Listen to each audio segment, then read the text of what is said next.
Que feriez-vous si vous saviez que chaque action négative de quelqu'un contre vous tisse en réalité la toile même dans laquelle cette personne finira par se retrouver piégée? Quand quelqu'un vous blesse profondément, la première réaction est de vouloir que cette personne souffre dans la même mesure. C'est naturel, c'est humain. Mais il existe quelque chose que les anciens sages taoïstes ont découvert il y a des millénaires, et que la science moderne commence à confirmer. La vengeance est le poison que l'on boit en espérant que l'autre meure. L'univers a déjà ses propres lois, qui fonctionnent parfaitement, et vous n'avez pas besoin d'en être l'exécuteur de justice cosmique. En réalité, lorsque vous tentez d'assumer ce rôle, vous brisez le flux naturel et devenez une partie du problème et non de la solution. La question n'est pas de savoir si la justice viendra, elle vient toujours. Cela semble impossible, mais c'est exactement ainsi que le Tao opère, par l'équilibre naturel qui ne dépend pas de notre intervention.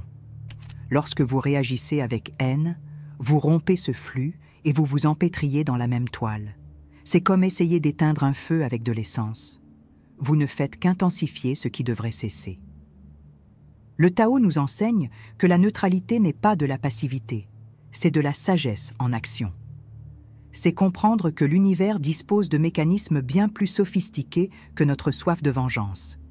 Pourquoi continuons-nous à vouloir corriger les autres alors que nous peinons à nous corriger nous-mêmes? Cette question devrait nous tenir éveillés la nuit, car elle révèle l'arrogance fondamentale de l'ego blessé. Nous supposons que nous sommes des juges qualifiés des actes d'autrui, alors que nous ne sommes en réalité que des observateurs partiels d'une histoire bien plus vaste. Le karma n'est pas une punition, c'est une éducation. Chaque action entraîne une conséquence, non pour punir, mais pour enseigner. Quand on comprend cela, on cesse de souhaiter la chute de l'autre et on commence à se concentrer sur notre propre croissance. En 1995, lors des procès post-apartheid en Afrique du Sud, une mère dont le fils avait été torturé et tué a demandé à rencontrer les assassins, non pour les confronter, mais pour les pardonner. Elle a dit quelque chose qui a bouleversé tous les présents. Ma haine ne ferait que multiplier la douleur déjà présente dans le monde. Cette femme avait compris une loi cosmique qui échappe à la plupart d'entre nous. Elle avait compris que porter la haine, c'est comme tenir un charbon ardent en espérant le jeter sur quelqu'un. On est le premier à se brûler. Le pardon n'a pas été un service qu'elle a rendu aux assassins. Ce fut un cadeau qu'elle s'est fait à elle-même. C'est ainsi qu'elle a brisé le cycle et permis à la justice naturelle de suivre son cours. La vérité la plus troublante à propos du karma, c'est qu'il fonctionne indépendamment de notre opinion ou de notre participation. Vous pouvez ne pas croire à la gravité, mais si vous sautez d'un immeuble, vous tomberez tout de même.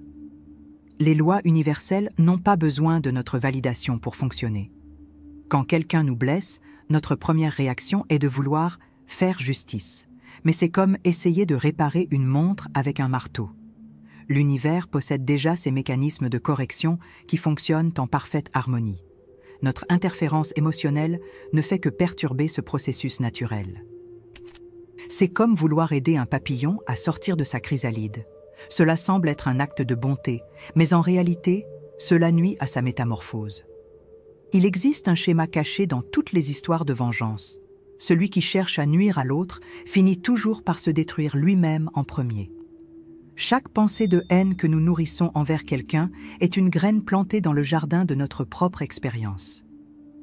Nous cultivons intérieurement ce que nous souhaitons voir se produire à l'extérieur. Et l'univers, dans sa parfaite ironie, nous renvoie exactement ce que nous avons semé. L'homme qui passe sa vie à planifier la ruine des autres se réveille chaque jour dans un monde où la ruine est possible. Et généralement, c'est lui le prochain sur la liste.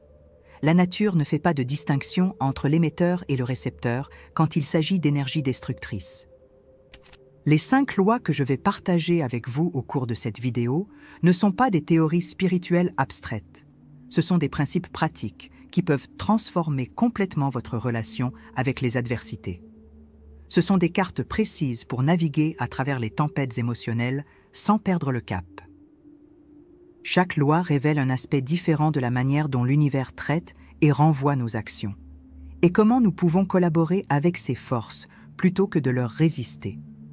Êtes-vous prêt à découvrir comment la vie elle-même se charge d'équilibrer les comptes? À comprendre pourquoi votre neutralité est plus puissante que votre révolte? Suivez ce voyage et découvrez comment le Tao transforme les blessures en sagesse et les adversaires en enseignants. En 1368, dans la cité interdite de Pékin, l'empereur Hongwu marchait dans les jardins impériaux, accompagné uniquement de ses pensées tourmentées. L'air tranchant portait l'arôme de l'encens s'élevant des temples lointains. Ses mains tremblaient, non à cause du climat, mais sous l'effet de la colère qui le consumait depuis des semaines.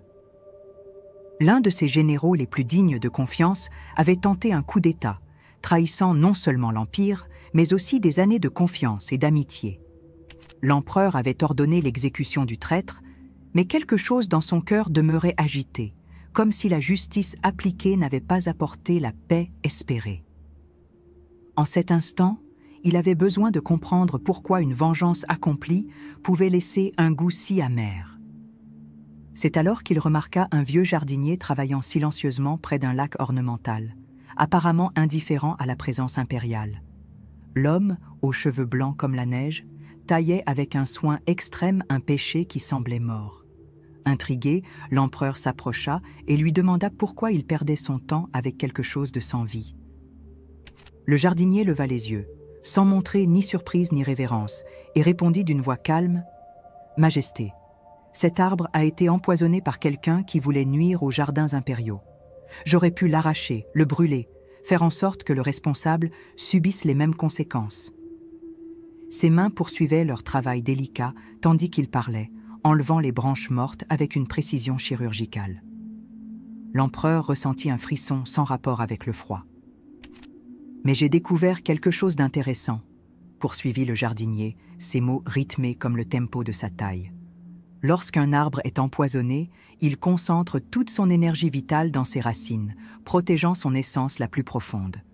Le poison ne tue que la surface. » Il montra de petits bourgeons verts qui commençaient à apparaître près du tronc principal. Si j'avais réagi avec haine, en l'arrachant avec violence, j'aurais aussi détruit ces nouvelles pousses. Mais si je permets à la nature de suivre son cours, en ne m'occupant que de ce que je peux contrôler, la taille et la nutrition, l'arbre se régénère de lui-même, plus fort qu'avant. Il y avait dans cette analogie quelque chose de profondément troublant et en même temps réconfortant que l'empereur ne parvenait pas encore à saisir pleinement. « Et le responsable de l'empoisonnement ?» demanda l'empereur, sa voix chargée d'une tension qu'il ne s'attendait pas à ressentir lui-même. « J'ai découvert qui c'était, mon propre frère, mu par la jalousie de mon travail dans les jardins impériaux. Comment cet homme pouvait-il garder un tel calme face à une trahison aussi proche?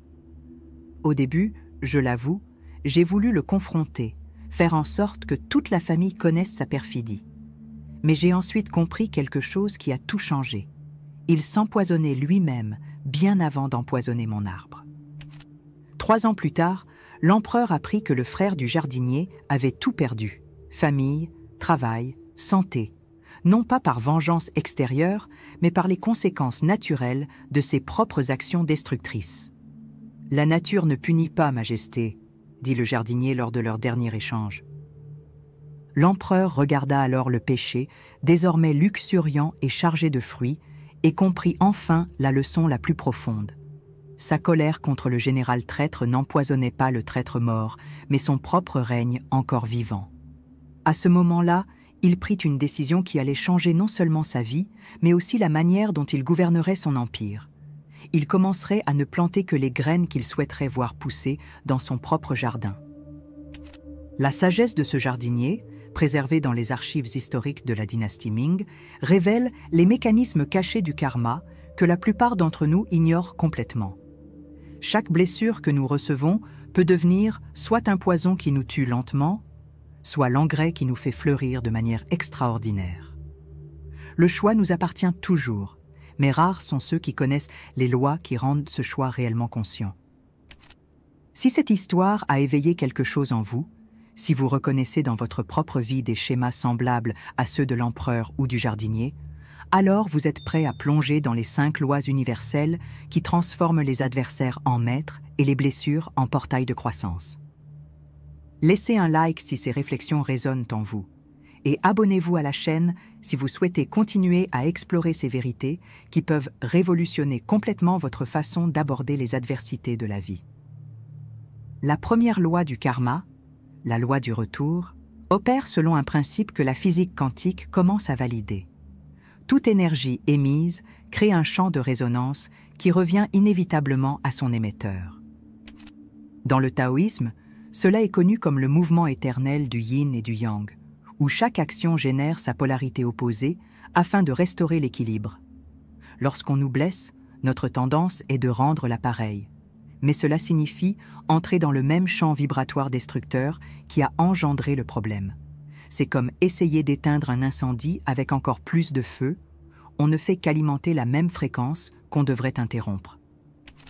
La sagesse taoïste nous enseigne que la neutralité brise ce cycle, car elle offre une fréquence complètement différente, qui ne peut être amplifiée par l'énergie négative initiale. Rationnellement, nous comprenons que l'action et la réaction sont des forces opposées. Émotionnellement, nous luttons contre cette vérité. Existentiellement, nous découvrons que notre paix dépend de notre capacité à l'accepter. La deuxième loi, la loi du miroir, révèle que les actions des autres à notre égard sont toujours des reflets de leur propre état intérieur, jamais des vérités sur ce que nous sommes. L'hermétisme exprime cela par l'axiome « comme en haut, ainsi en bas », indiquant que le monde extérieur est toujours une projection du monde intérieur. Lorsqu'une personne nous traite avec cruauté, elle ne fait qu'extérioriser sa propre relation avec elle-même. Psychologiquement, cela se manifeste à travers la projection psychique, où nous attribuons aux autres ce que nous ne parvenons pas à intégrer en nous. Celui qui critique sans cesse lutte contre son propre juge intérieur. Celui qui trahit est trahi par ses propres peurs et insécurités. Comprendre cela nous libère du besoin de prendre personnellement les comportements des autres, car nous reconnaissons que le problème n'a jamais été nous. Nous n'étions que l'écran sur lequel la douleur intérieure de cette personne s'est projetée. Cette compréhension transforme notre relation à l'adversité. Au lieu de nous sentir attaqués, nous commençons à reconnaître les schémas de souffrance qui motivent les actions destructrices des autres. La troisième loi, la loi de l'inévitabilité, établit que les conséquences des actions obéissent à des lois naturelles aussi précises que la gravité, fonctionnant indépendamment de notre opinion ou de notre intervention. Le bouddhisme appelle cela le fruit des actions, où chaque graine plantée par l'intention humaine germera en son temps, suivant la nature intrinsèque de cette graine. Nous ne pouvons ni accélérer ni empêcher ce processus, seulement faire confiance à sa sagesse.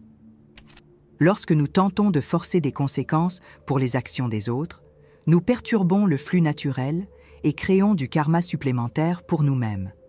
C'est comme vouloir faire mûrir un fruit avant son temps. On ne fait que le gâcher. La personne qui nuit aux autres plante des graines de disharmonie qui finiront inévitablement par croître dans son propre jardin existentiel. Notre rôle n'est pas de garantir que ces graines germent, il est de prendre soin de nos propres semis. Cette loi nous enseigne la patience cosmique, où nous faisons confiance aux mécanismes de correction de l'univers, bien plus subtils que notre soif de justice immédiate. Existentiellement, cela nous relie à une temporalité sacrée, où chaque événement se manifeste à son moment parfait. La quatrième loi, la loi de la transmutation, révèle que toute expérience négative porte en elle le potentiel de notre croissance exponentielle, mais seulement si nous parvenons à en extraire l'enseignement sans en absorber le poison. En alchimie spirituelle, cela est représenté par la transformation du plomb en or, où la matière brute de l'expérience douloureuse se transforme en sagesse précieuse. Chaque personne qui nous blesse nous offre inconsciemment une opportunité de développer des qualités que nous n'aurions pas besoin de cultiver dans des contextes confortables. La trahison nous enseigne le discernement, l'injustice, la compassion, la cruauté, la force intérieure. Mais cette transmutation ne se produit que si nous répondons à l'adversité avec une conscience supérieure à celle qui a créé le problème. Si nous réagissons avec le même niveau de conscience que celui qui nous a blessés, nous restons prisonniers du cycle de la douleur. La véritable alchimie survient lorsque nous utilisons l'énergie de l'adversité pour élever notre fréquence vibratoire, transformant les blessures en portails de croissance. Cela ne signifie pas accepter passivement l'abus, mais extraire le maximum d'évolution possible de chaque situation difficile. La 5e loi, la loi de l'intention élevée, établit que notre réponse face aux adversités doit toujours partir d'un espace d'expansion de la conscience, jamais de contraction émotionnelle. Le taoïsme appelle cela Wu Wei, ou action sans effort, où nous répondons aux situations à partir de notre nature la plus élevée, et non de nos impulsions les plus primitives. Lorsqu'on nous blesse, nous avons 2 options, réagir depuis notre blessure ou répondre depuis notre sagesse. La réaction nous maintient sur la même fréquence vibratoire que celle du problème. La réponse nous élève à un niveau où des solutions véritables deviennent possibles. Cela ne signifie pas être passif ou tolérer l'inacceptable, mais choisir nos actions selon ce qui générera le plus d'harmonie et de croissance pour toutes les parties concernées. Chaque fois que nous répondons avec une intention élevée, nous brisons le cycle de la négativité et créons une nouvelle possibilité de guérison. La personne qui nous a blessés n'est peut-être pas prête à recevoir cette énergie plus élevée, mais nous avons planté une graine qui, un jour, pourra germer dans sa conscience. Plus important encore, nous maintenons notre propre énergie pure et alignée avec nos valeurs les plus profondes. Ces 5 lois opèrent simultanément, créant une matrice de possibilités qui détermine notre manière d'expérimenter les adversités de la vie. Elles ne sont pas des règles morales imposées de l'extérieur, mais des schémas naturels qui gouvernent le flux d'énergie dans les relations humaines. Les comprendre intellectuellement n'est que le premier pas. Les intégrer par l'expérience est le travail de toute une vie. Chaque situation difficile que nous traversons est une opportunité de mettre ces lois en pratique, en affinant notre capacité à répondre à l'adversité avec sagesse plutôt qu'avec réactivité. Lorsque nous maîtrisons ces lois, nous transformons notre relation à la souffrance. Au lieu d'être victimes des circonstances, nous devenons les alchimistes de l'expérience humaine. Il ne s'agit pas de ne plus jamais souffrir, mais d'apprendre à extraire la sagesse de chaque douleur vécue. C'est la différence entre être blessé par la vie et être enseigné par la vie, et cette différence change absolument tout. Ce que toutes ces lois révèlent, c'est un schéma fondamental caché. L'univers nous offre constamment des opportunités de croissance à travers les personnes qui nous défient. Nos plus grands adversaires sont souvent nos plus grands maîtres déguisés. Ils nous obligent à développer des qualités qui resteraient endormies dans une vie confortable. Mais cette perspective n'émerge que lorsque nous élevons notre conscience au-dessus du drame immédiat pour reconnaître les schémas plus vastes qui régissent l'expérience humaine. Chaque loi du karma est un outil pour cette élévation, une carte pour naviguer à travers les tempêtes émotionnelles sans perdre notre cap. En intégrant ces lois dans notre quotidien, nous découvrons que nous n'avons plus à craindre les adversités. Elles deviennent des occasions de manifester notre maîtrise spirituelle. Voilà la véritable liberté. Non pas l'absence de défis, mais la capacité à les transmuter en sagesse et en croissance. Vous vous demandez peut-être maintenant comment reconnaître ces synchronicités karmiques dans votre propre vie. Comment identifier quand une personne qui nous blesse agit en réalité comme un catalyseur de notre croissance? La réponse réside dans le développement de ce que les taoïstes appellent la vision du courant, la capacité à percevoir les schémas cachés qui relient des événements en apparence sans lien. Chaque fois que quelqu'un éveille en vous une réaction émotionnelle intense, c'est un signe qu'il y a là une leçon importante à apprendre. L'intensité de la réaction est proportionnelle à la taille de la leçon disponible. Lorsque nous commençons à voir chaque conflit comme un miroir révélant des aspects de nous-mêmes à intégrer, notre relation à l'adversité se transforme radicalement. Il ne s'agit plus d'éviter les personnes difficiles, mais d'extraire un maximum de croissance de chaque rencontre éprouvante. Le rituel que je vais partager avec vous est une pratique taoïste millénaire adaptée à notre réalité moderne, appelée le rituel des pierres qui coulent. Chaque fois que quelqu'un fait quelque chose qui éveille en vous de la colère, de la peine ou du ressentiment, cherchez un petit caillou. Cela peut être une pierre du jardin, de la rue, ou même une pierre décorative chez vous. Tenez cette pierre entre vos mains et ressentez-en le poids, la texture, la température. Pendant que vous la tenez, réfléchissez à cette question. Quelle qualité cette situation m'invite-t-elle à développer ? Peut-être s'agit-il de patience, de discernement, de compassion, de force intérieure, ou encore de la capacité à poser des limites saines. La pierre représente la solidité de cette nouvelle qualité que vous cultivez, quelque chose que personne ne pourra jamais vous enlever. Peu importe ce que l'autre personne a fait, elle vous a, sans le savoir, offert une opportunité de croissance qui vous appartient entièrement, à vous de la saisir ou de la gaspiller.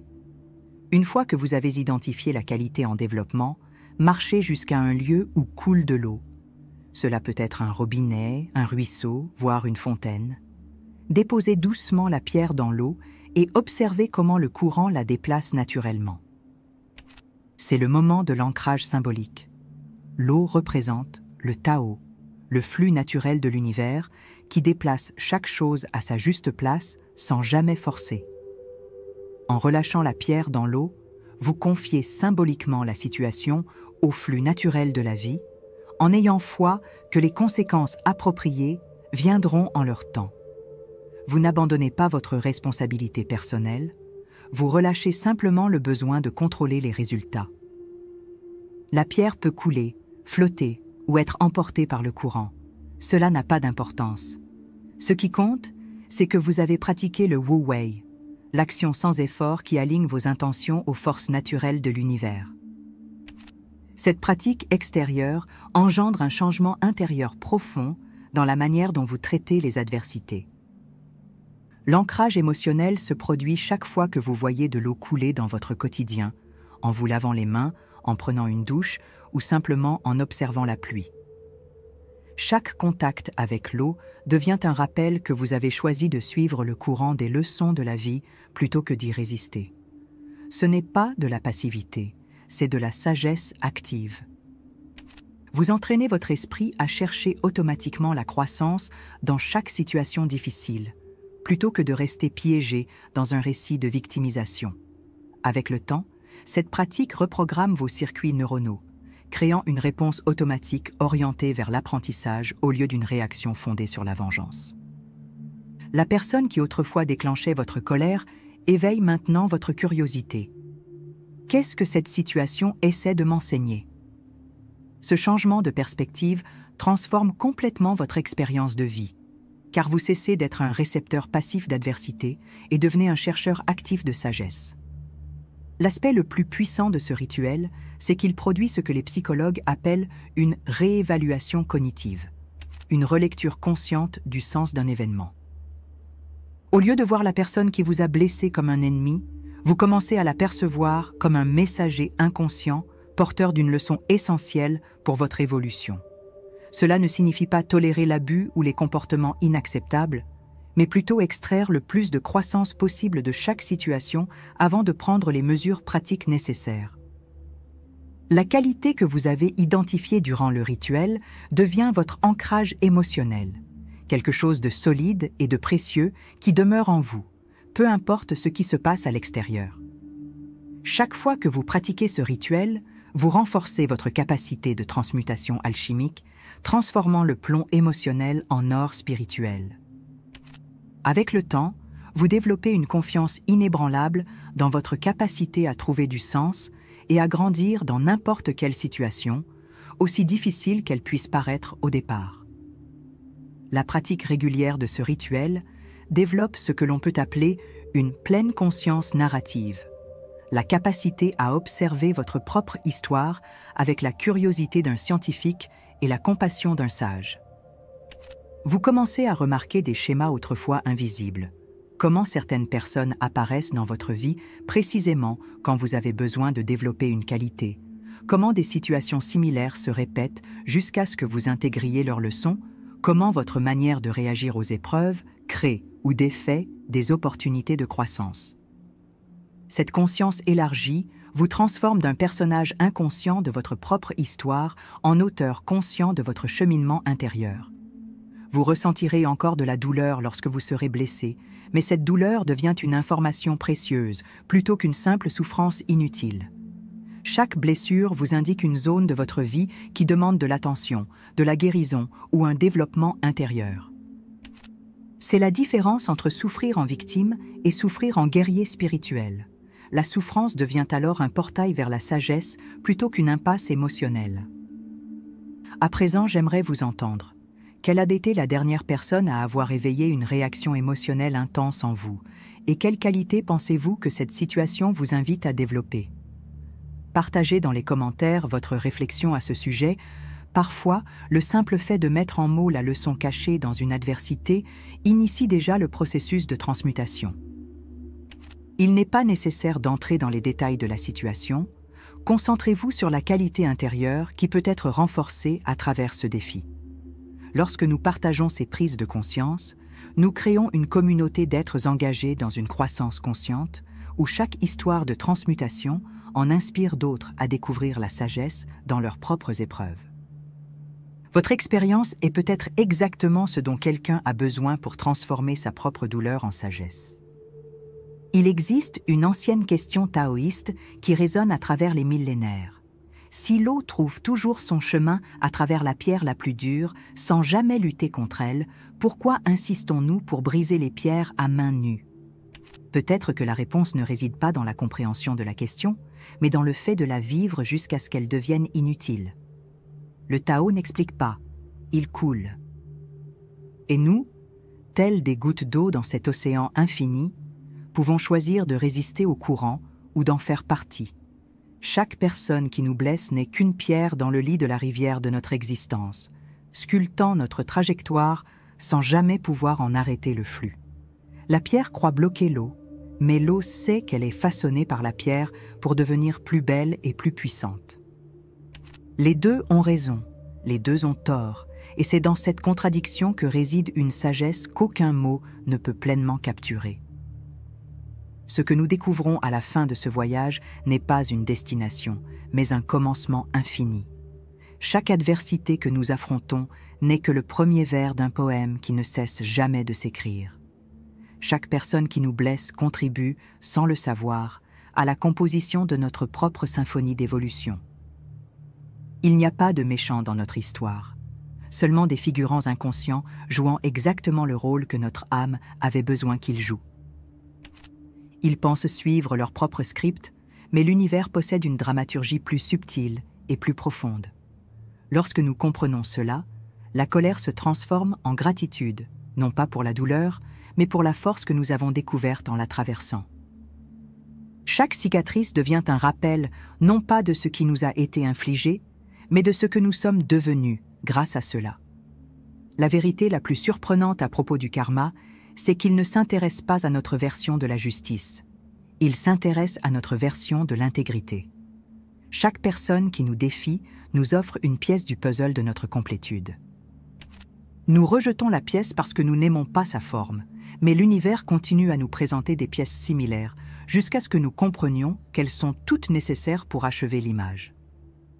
Nous ne choisissons pas les pièces que nous recevons, mais nous pouvons choisir comment les intégrer au grand mosaïque de notre existence.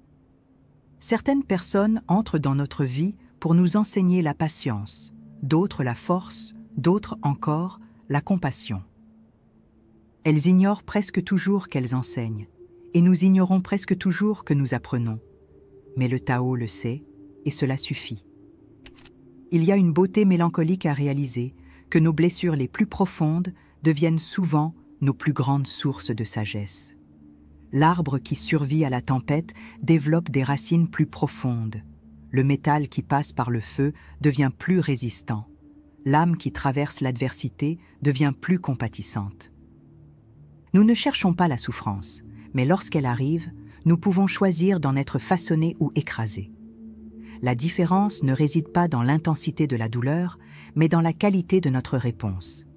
Chaque moment de douleur contient une graine de transcendance, mais cette graine ne germe que si elle est arrosée d'acceptation et de patience. Le jardinier ne plante pas les graines pour qu'elles restent graines. Il les plante pour qu'elles deviennent quelque chose de plus grand qu'elles ne l'étaient. Nous sommes à la fois le jardinier et la graine dans le potager de notre propre existence. Le Tao nous enseigne que la plus grande victoire n'est pas de vaincre nos ennemis, mais de dissoudre l'illusion que nous en avons. Quand nous réalisons que chaque personne qui nous défie nous offre en réalité une opportunité de croissance, la notion même de conflit se transforme. Il ne s'agit pas d'accepter passivement des comportements destructeurs, mais d'y répondre depuis un lieu de pouvoir intérieur, plutôt que par une réactivité émotionnelle. La personne qui nous blesse peut rester destructrice, mais nous n'avons plus besoin d'être détruits. Nous pouvons tirer la leçon, poser les limites nécessaires et avancer avec notre énergie préservée. La véritable maîtrise ne consiste pas à éviter les épreuves, mais à les traverser avec grâce et sagesse. Chaque situation difficile devient une occasion de nous montrer à nous-mêmes jusqu'où nous sommes allés sur notre chemin de croissance. Le voyage du karma est comme une rivière qui ne se presse pas d'atteindre la mer, car elle sait qu'elle fait déjà partie de l'océan. Chaque méandre, chaque obstacle, chaque confluence fait partie du voyage. Ce ne sont pas des détours. Il n'existe pas de point d'arrivée où l'on pourrait dire « je maîtrise parfaitement le karma ». Il n'existe qu'un approfondissement constant de notre capacité à danser avec les forces de la vie, plutôt que de leur résister. Chaque nouvelle adversité est une nouvelle mélodie, et nous apprenons à danser sur des rythmes de plus en plus complexes. Parfois nous trébuchons, parfois nous coulons, mais nous dansons toujours. La piste de danse est l'existence tout entière, et chaque personne que nous rencontrons est un partenaire temporaire dans cette danse éternelle. Certains partenaires sont plus habiles, d'autres plus maladroits, mais tous nous enseignent de nouveaux pas dans la chorégraphie de la sagesse. Peut-être que la plus grande leçon du karma, c'est qu'il n'y a pas de diplôme final dans cette école de la vie, seulement des niveaux toujours plus profonds de compréhension et de compassion. Chaque personne qui nous blesse est un professeur déguisé, chaque douleur une invitation à plus de résilience, chaque injustice une opportunité de développer plus d'équanimité. Nous ne terminons pas ce chemin, c'est lui qui nous transforme, faisant de nous quelque chose de totalement différent de ce que nous étions au départ. Et dans cette transformation continue, nous découvrons que la vraie question n'est pas « pourquoi cela m'est-il arrivé ?», mais « qui vais-je devenir grâce à cela ?» Partagez dans les commentaires votre propre réflexion sur ces lois du karma. Quels enseignements ont émergé pour vous au fil de ce voyage ? Votre expérience peut être la clé que quelqu'un d'autre attend pour ouvrir une nouvelle porte de compréhension. Et si ces mots ont résonné quelque part profondément en vous, peut-être est-ce parce que vous êtes prêt à explorer d'autres mystères de l'existence humaine que nous partageons ici, où chaque découverte ne mène pas à des réponses définitives, mais à des questions encore plus belles.